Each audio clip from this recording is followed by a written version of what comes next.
So it's beautiful to listen to our children talk about the African Union, the model African Union. But I ask you children to take it a little bit further. It doesn't end with just a conversation about corruption in Africa. The bigger corruption in Africa is coming from outside. Try flying low over the DRC. You're gonna see tarmacs in the middle of the jungle. You're gonna see 747s flying into the DRC, picking up minerals and flying right outside the country. Do you think those multinationals are going to wanna see peace in the DRC? Do you think they're going to wanna see peace in South Sudan? No. A stable Africa is an Africa that cannot be exploited. So they will see to it that there will never be peace in Africa by any means necessary, unless you come to the table and do something about it. For a continent that doesn't have a single gun manufacturing company, we seem to have endless supply of guns. How? How is this okay that Africa continues to be exploited to this extent? How is it okay that the world has watched as France is taking cold, hard cash out of Africa? How is this okay? I want to know. United Nations, answer that. Secretary General Guterres, answer that. When you all meet every year in New York, what are you talking about? That is our reality as Black people. And only we can change that. Yes. I am very encouraged by the president of Benin. He has put in a formal request for all the bank reserves his country has deposited with France. Yes. So to France I say, we are watching you, France.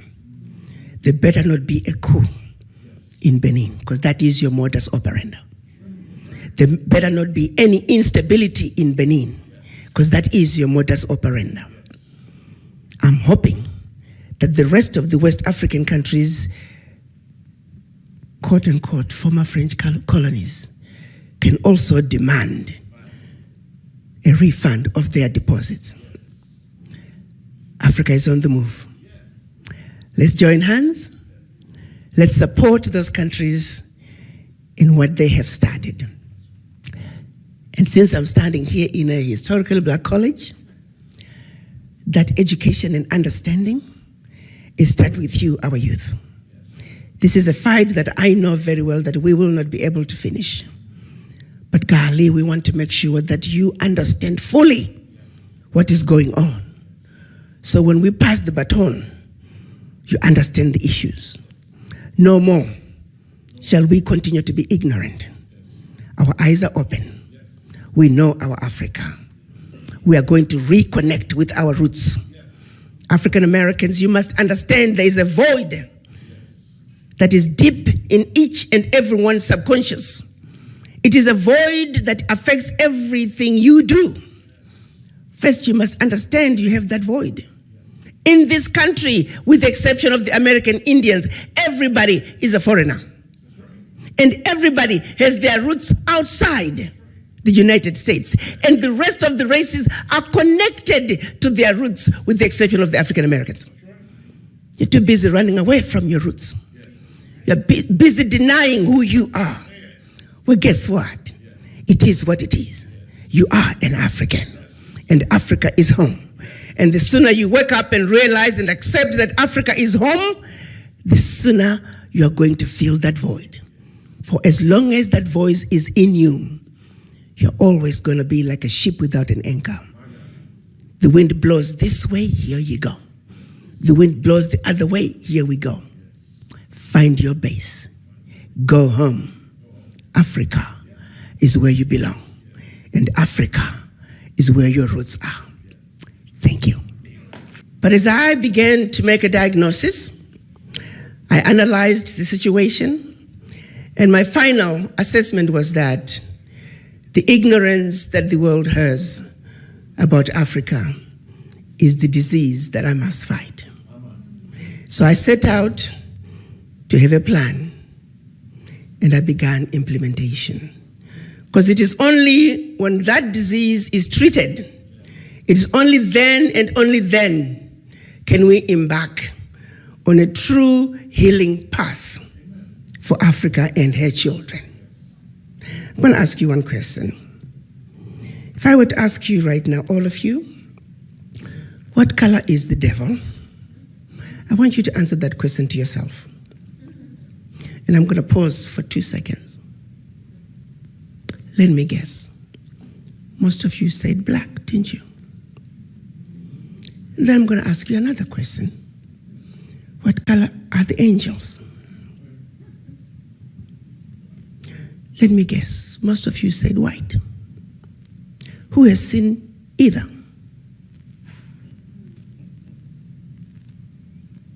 And yet we accept it. So you take a group of people, you say the color black is associated with the devil. Everything bad is black. You wear black to go to funerals. The villains in the movies are black. Everything undesirable is black. You take a group of people and say, you too are black. No matter how we try as black mothers to raise our children at home and tell them you're black and you're beautiful, the minute they step foot outside that door, they are immersed in nothing but negativity about that which they represent. How do you raise a child with good self-esteem in such a world? Then I took it back a step further. You see, growing up in my village in Zimbabwe, the British did not come to Zimbabwe until 1896. Prior to that, we had our own gods that we worshipped. We had spirit mediums who were our intermediaries to the higher power. They had no color until the British arrived. Then the British began to, you can remember the missionaries were sent to Africa to teach us how to read, but not how to reason. So we're programmed to receive that which they wanted us to receive. And so one of the things they taught us was the issue of black and white. Remember, like 1896 in my country, we did not have those colors. And I was not referred to as black, I was African. But somehow we were just told that you're black. And then the other race is white. And then the other race, you take white color, you say white is pure, the angels are white, you wear white to go to weddings, you wear white for christening, and then you take another group of people and say, you're white. So the children are raised that you're beautiful, everything that you represent is perfect, and when they step outside the door, the world validates what they are being told at home. Now you take these two children. One is surrounded by nothing but negativity about that which they represent. The other is surrounded by nothing but positivity about that which they represent. How do you expect these children to look at themselves as equal? These are some of the subliminal messages that are being passed on to our children. And in my own assessment, and when you look at it from the African point of view, it explains why some of our leaders, people who are supposed to represent us, when they sit across the table with others who don't look like them, they automatically feel inferior. It is a serious problem. It affects our ability to feed our children as mothers. It affects our ability to provide for us children to go to school, provide good healthcare systems, provide good infrastructure. It starts right there. The failure to stand up and defend that which you believe in, and defend that which is blatantly wrong. 1884, after the colonizers had been running around our continent of Africa, They wondered how they were going to defeat these people. You see, you got to understand, before the Greek civilization, before the Roman Empire, there was Africa. The pyramids were built 2,500 years before the Greek civilization. Have you ever wondered why the Greek philosophers, the mathematicians, where were they sent for training, for education, for retraining? They were sent to Africa. Why were they sent to Africa? Because civilization, as we know it, began in Africa. Civilization was in Africa before they had it in Europe. You see, the history books choose to begin history from here going forward. What they don't tell you is that even the English language is based on the Yoruba language. Humanity, as we know it, began in Africa. Without the African, there would not be any other races. It's just a simple fact.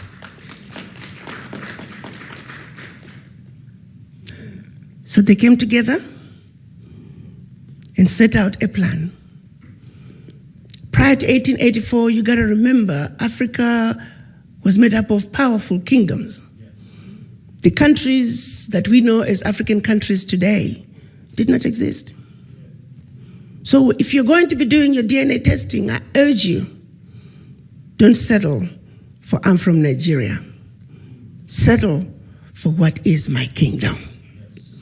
He said, I'm a proud member of the Monomotapa kingdom. Are you an Ashanti? Are you from the Benin kingdom? That's who we were before the Berlin Conference. So why did they meet in 1884 at the invitation of the then Chancellor of Germany, Bismarck? Bismarck said, let's all come together, we the colonizers. Because keep in mind, at that time, they were beginning to fight each other over how to distribute what they had looted from the Africans. So you see, the French would loot from the Africans, then the British would come and then loot from the French, while the French had looted from the Africans, and then the Belgians would come, they would loot from the British, while the British looted from the French, then the French looted from the Africans. They were getting ready to have a European war on the African soil. So Bismarck called his sidekick, the then King of Belgium, and said, let's meet in Berlin. Let's strategize on how we can effectively loot from the Africans in a unified way that does not lead us into a war. So they met in Berlin to strategize on how to see to it that Africa and her children are forever defeated and dominated. Make no mistake about that. I repeat, they met in Berlin from November of 1884 to February of 1885 to strategize on how to effectively see to it that Africa and her children are forever defeated and dominated. That was 135 years ago. Fast forward 2019, the strategy remains in place today. History tells us that they set across from big old map of Africa. They proceeded to chop Africa up into tiny little economies that we see today. Tiny economies that clearly cannot survive on their own. Tiny economies that, should they survive, like black people always do, they're easy to destabilize. And then after they chopped up these little countries, they often say the divisions were so arbitrary that husband and wife were in bed, and when they woke up in the morning, the husband was in Zambia and the wife was in Malawi. And the assignments of these countries to the colonizers were also done in a way that they would provide maximum destruction. I often say, have you ever pictured driving from Zambia? You're speaking English.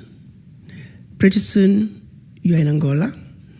You're speaking Portuguese. A little north, you're in DRC. You're speaking French. Go a little west, you're in Equatorial Guinea. You're speaking Spanish. A little further north, you're in southern Cameroon. You're speaking English. Keep going north. Now you're in northern Cameroon. You're speaking French. A little west, now you're in Nigeria. You're speaking English. You see, give it a couple of generations, people who were once one will not know each other because they now speak a different language. They now have borders. They now have a different flag, and each one with their own anthem. People who were once one, completely divided up.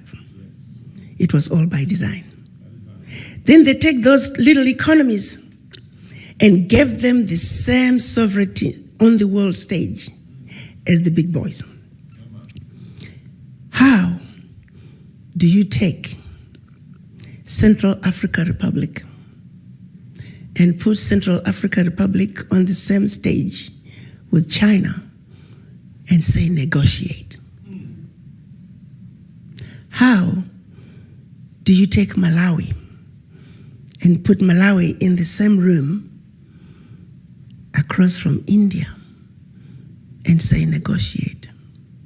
How do you take Djibouti and put them in the same room with the United States and say negotiate?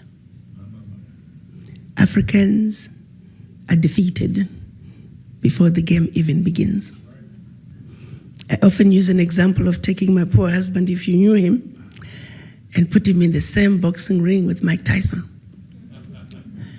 He said, my husband will collapse before he even gets on the stage. And when he collapses, it's like, what's wrong with you, Dr. Carl? Can't you fight Mike Tyson? The world is not fair.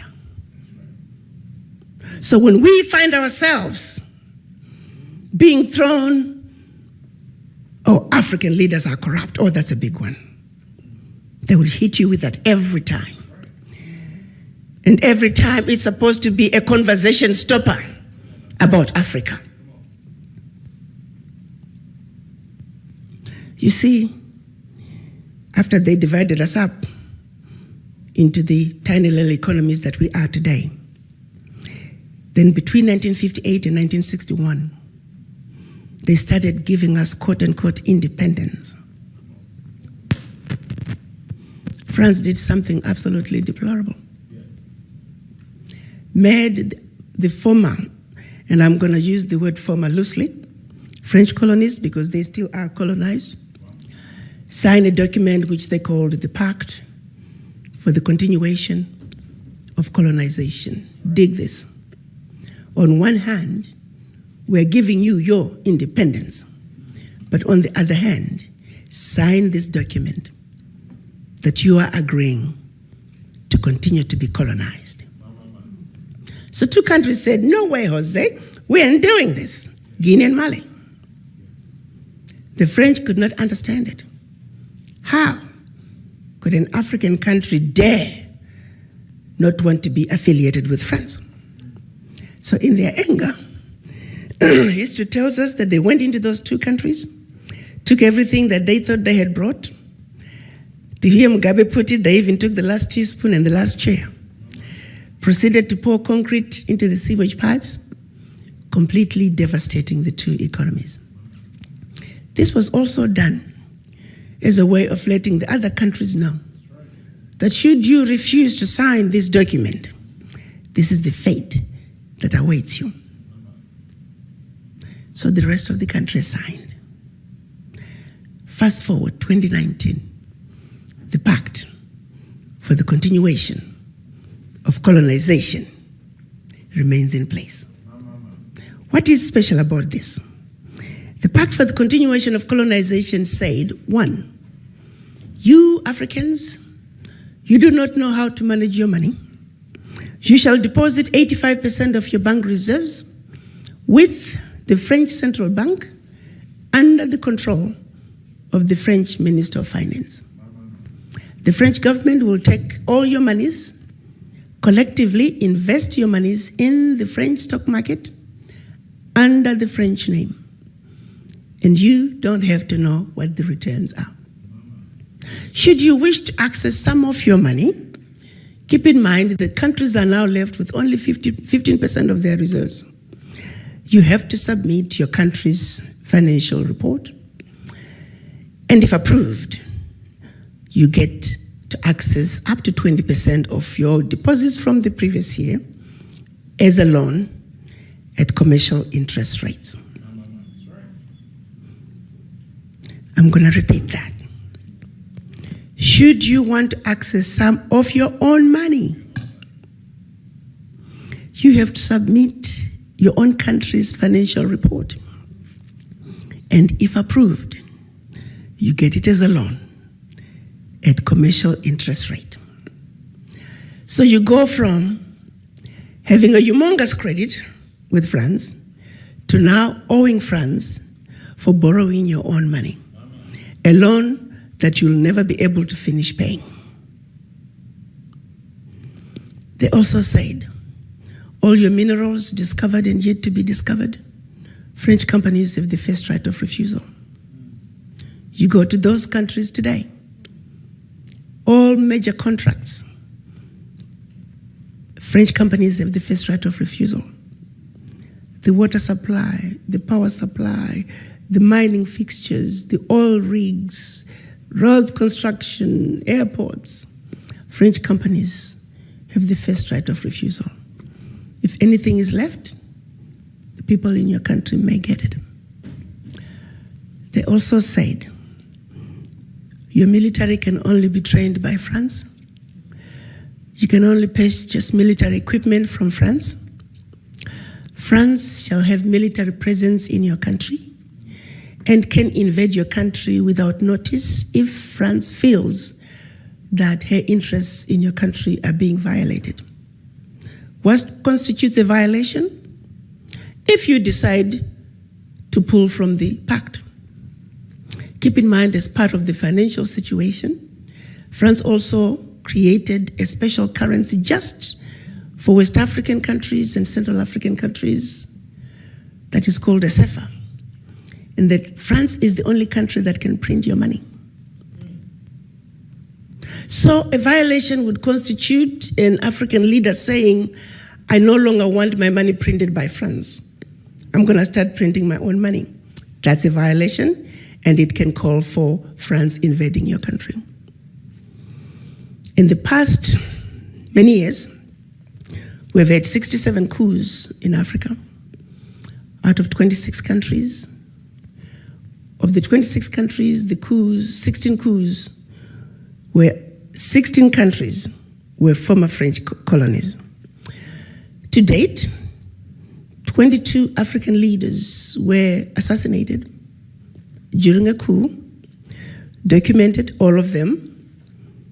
France was behind it, simply because France felt they were quote-unquote threatening French interests by wanting to pull out of this horrible, horrible pact. 2019, nothing has changed. Countries are still depositing their funds to France. French companies still have first right of refusal. So if you are an African president, newly appointed, your first day in office, your chief of staff comes to you and reads to you the do's and don'ts as stipulated by the Pact for the Continuation of Colonization. Mr. President, you have given up your financial resources. You have given up control of your natural resources. You have given up your military. What power do you have? May I take you back to the question? When people start the conversation with corruption in Africa, I give it to you. I'm not disagreeing. We have corruption in Africa. but who doesn't have corruption on earth? Which country, which continent, which region is free of corruption? And yet what happens in Africa, so much light is shone on it. And when the same thing happens elsewhere, it's minimized. You see, I liken to today, because of the Pact for the Continuation of Colonization, France alone, that little bitty country, is taking out of Africa over $500 billion. Over $500 billion. And by the time they finish investing that money into the French stock market, they're realizing trillions of dollars in any given year. Park that. The watchdogs for corruption are saying out of Africa, 50 billion gets out of the continent from corruption. Now you got two thieves. You have a thief with a briefcase with 50 billion and another thief, a small thief, with a briefcase with 500 billion. Which thief are you going to go after? The world wants you to be stuck with a thief with 50 billion and not the thief with 500 billion that's going to become trillions of dollars. Do you quickly realize how the 50 billion becomes a crumb under the table? And we are meant to fight each other for which one of the brothers has gotten a larger chunk under the table. So that way we never have to get on the table and talk about not a 3-course meal, not a 5-course meal, not a 10-course meal. I call it a 100-course meal going on the table. The question I have is, why has it been so difficult for us as Africans to say enough is enough? How long are we going to keep watching this carnage go on and we say nothing? It goes back to the mind. It goes back to that fear. It goes back to that sense of inferiority. And I go back to the diagnosis I made when I went to Washington. That until we black people understand that we are suffering from the legacy of colonization, that we are suffering from the legacy of slavery, that while we may have lost the shackles of in our legs and our hands, the shackles of the mind continue. Until we realize that we are a wounded people and we need healing, nothing about our circumstances is going to change. We are sick people. But to be sick, first you must realize and accept that you're sick. How do you go to the doctor if you don't think you're sick? We're not only in the doctor's waiting room on an outpatient basis.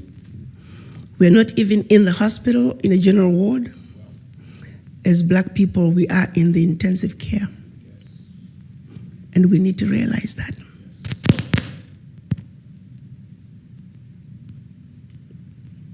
United Nations.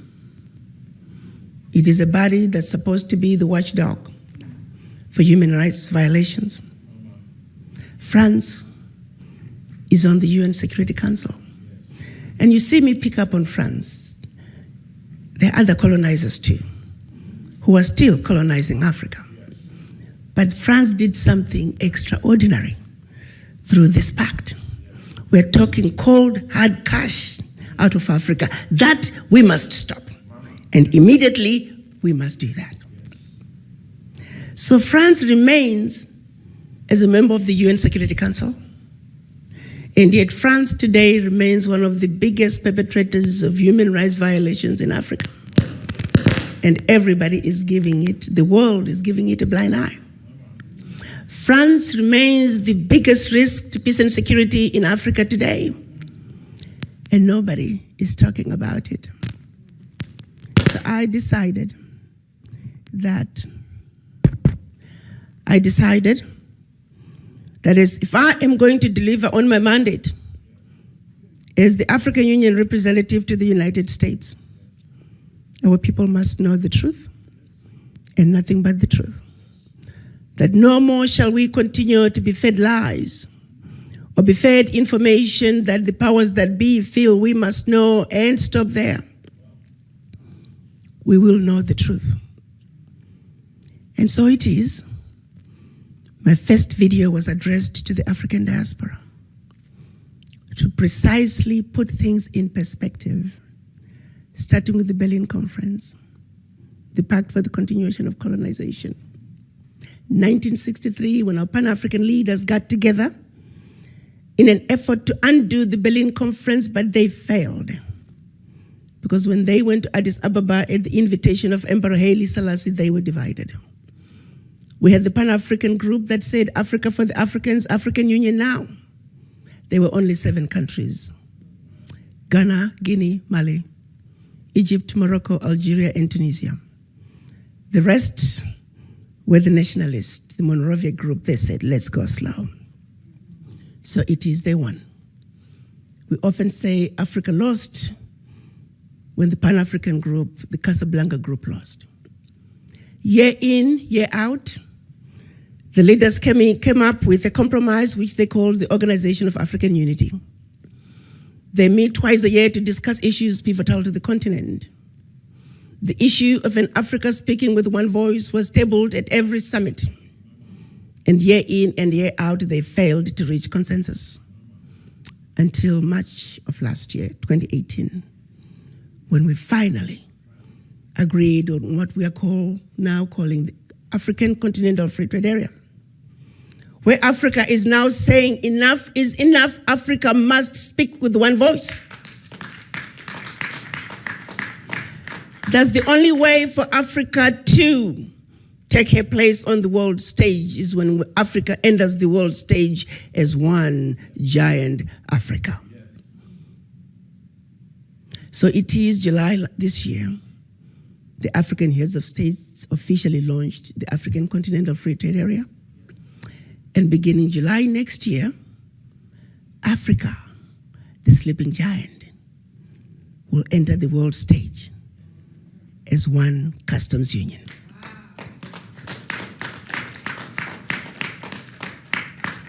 It's been a long journey. I call it a 700-year courtship, and that goes back to when the colonizers first came to Africa. I'm calling it a 56-year pregnancy. That's when our Pan-African leaders met in 1963 and started the conversation about a united Africa speaking with one voice. The baby is now born, and her name is the African Continental Free Trade Area. You see, the children of Africa must realize that now we need diapers, we need formula, there are going to be sleepless nights, this baby is going to cry, this baby is going to throw tantrums. We need to be ready to take care of this baby.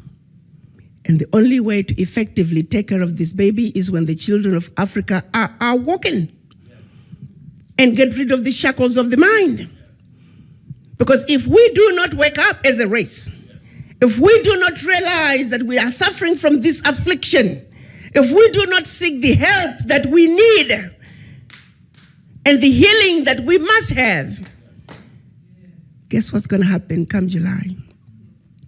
You see, well, you got to understand what the African Continental Free Trade Area is doing. The African Continental Free Trade Area is creating an economy that's $3 trillion with a workforce intra-Africa of 1.27 billion. An environment that you can spread and grow your business like wildfire from one country to the other. The borders that have kept us from trading with each other as African countries are in the process of being melted as we speak.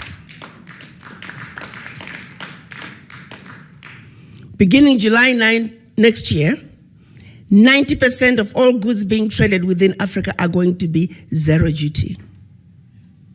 We're looking at quadrupling intra-Africa trade in the next 5 years. Africa is on the move.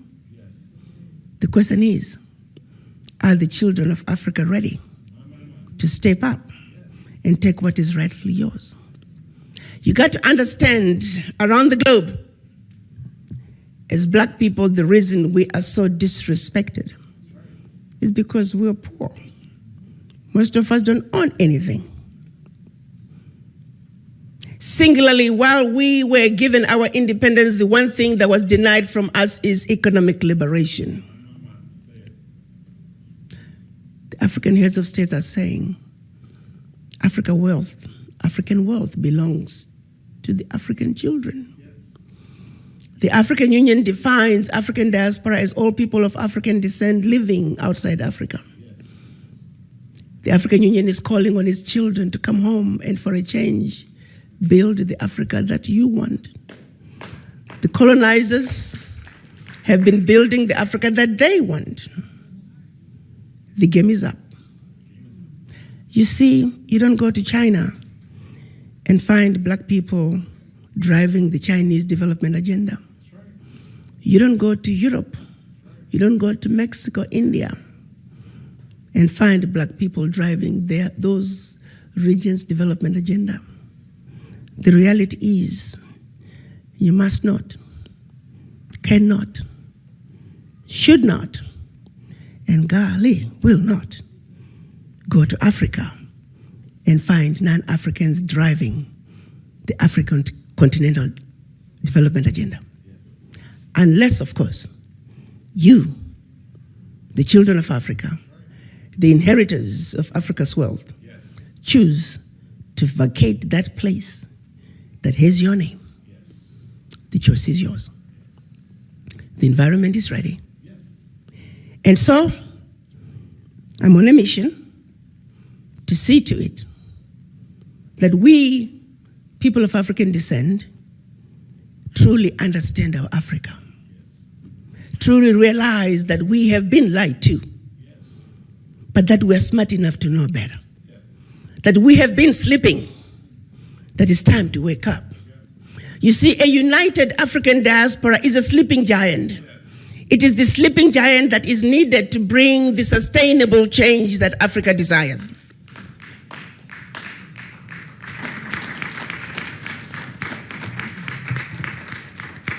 I just want to say that here at Albany State, we strongly believe that education is the vaccine to poverty.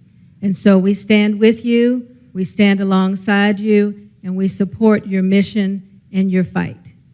Please accept this as a small token of our appreciation. Thank you. Thank you so much. Actually, one other point that I'd started discussing with the provost, the Association of African Universities now have their offices in Washington, D.C. It's an association that represents 400 universities across the continent. With a one-stop shop, you can pretty much pick where you want to go in Africa. I would hope that, I told the provost that I will bring them back. The enrollment, we must expand the international study program, not only for students, but also for professors. This can be done very easily, and I'm on a mission. I will work with the professor to see to it that next year, we have as many of you students going to Africa. We want to establish, it should not be expensive. You see, white schools are very good at taking care of themselves. My kids, one of my kids speaks French like a Frenchman, sadly, because of the program that she was in. All we paid for was the airline ticket. Even the professors, I housed 3 professors every year from France as part of the exchange program. We can do this. We need to establish host parents.